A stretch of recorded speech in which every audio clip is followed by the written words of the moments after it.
जब शहरजाद ने ये कहानी पूरी की तो शहरयार ने, जिसे सारी कहानियां बड़ी रोचक लगी थी, पूछा कि तुम्हें कोई और कहानी भी आती है।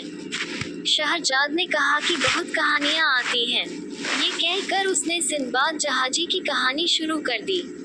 उसने कहा कि इसी खलीफा हारून रशीद के शासनकाल में एक गरीब मजदूर रहता था जिसका नाम हिंदबाद था। एक दिन जब बहुत गर्मी पड़ रही थी, वह एक भारी बोझा उठाकर शहर के एक भाग से दूसरे भाग में जा रहा था। रास्ते में थक कर उसने एक गली में, जिसमें गुलाब जल का छिड़काव किया हुआ था और जहां ठंडी हवा आ रही थी, उतारा और एक बड़े से घर की दीवार के साए में सुस्ताने के लिए बैठ गया। उस घर से इत्र, फुलील और नाना प्रकार की अन्य सुगंधियां आ रही थी। इसके साथ ही एक ओर से पक्षियों का मनोहर कलरव सुनाई दे रहा था और दूसरी ओर, जहां रसोई घर था, नाना प्रकार के व्यंजनों के पकने की सुगंध आ रही थी। उसने सोचा कि यह तो किसी बहुत बड़े आदमी का मकान मालूम होता है, जानना चाहिए कि किसका है। मकान के दरवाजे से कई सेवक आ जा रहे थे। मजदूर ने उनमें से एक से पूछा कि इस घर का स्वामी कौन है। सेवक ने कहा, बड़े आश्चर्य की बात है, तू बगदाद का निवासी है और इस घर के परम प्रसिद्ध मालिक को नहीं जानता। ये घर सिंदबाद जहाजी का है, जो लाखों बल्कि करोड़ों की संपत्ति का मालिक है। हिंदबाद ने ये सुनकर आकाश की ओर हाथ उठाए और कहा, हे संसार को उत्पन्न करने वाले और पालने वाले भगवान, यह क्या अन्याय है। एक ये सिंदबाद है जो रात दिन इश्क करता है, एक मैं हूँ हिंदबाद जो रात दिन जानतोड़ परिश्रम करके किसी प्रकार अपने स्त्री बच्चों का पेट पालता हूँ। ये और मैं दोनों मनुष्य हैं, क्या अंतर है। ये कहकर उसने जैसे भगवान पर अपना रोष प्रकट करने के लिए पृथ्वी पर पांव पटका और सिर हिलाकर निराशापूर्वक अपने दुर्भाग्य पर दुख करने लगा।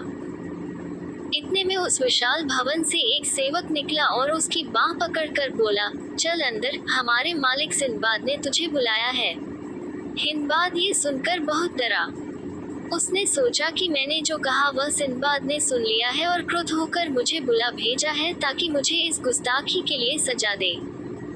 वह घबरा कर कहने लगा कि मैं अंदर नहीं जाऊंगा, मेरा बोझा यहाँ पड़ा है, उसे कोई उठा ले जाएगा।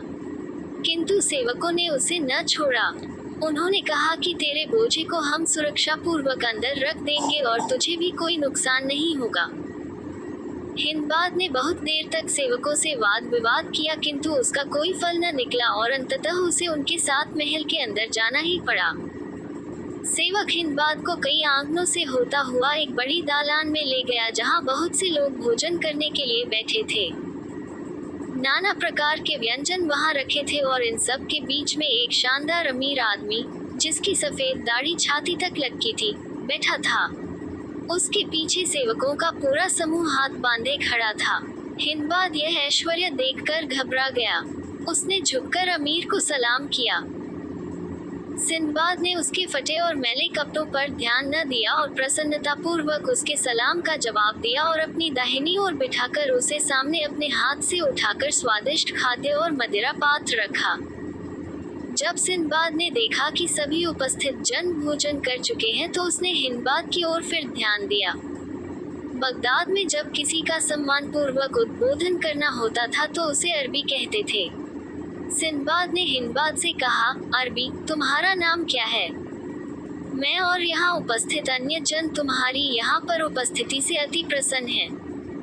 अब मैं चाहता हूँ कि तुम्हारे मुंह से फिर वे बातें सुनूं जो तुमने गली में बैठे हुए कही थी।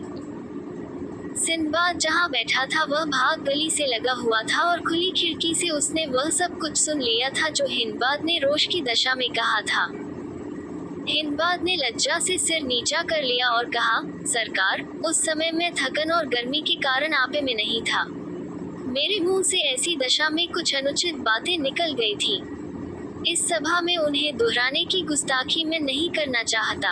आप कृपया मेरी उस उद्दंडता को क्षमा कर दें। सिंदबाद ने कहा, भाई, मैं कोई अत्याचारी नहीं हूँ जो किसी की कुछ बातों के कारण ही उसकी हानि करूँ।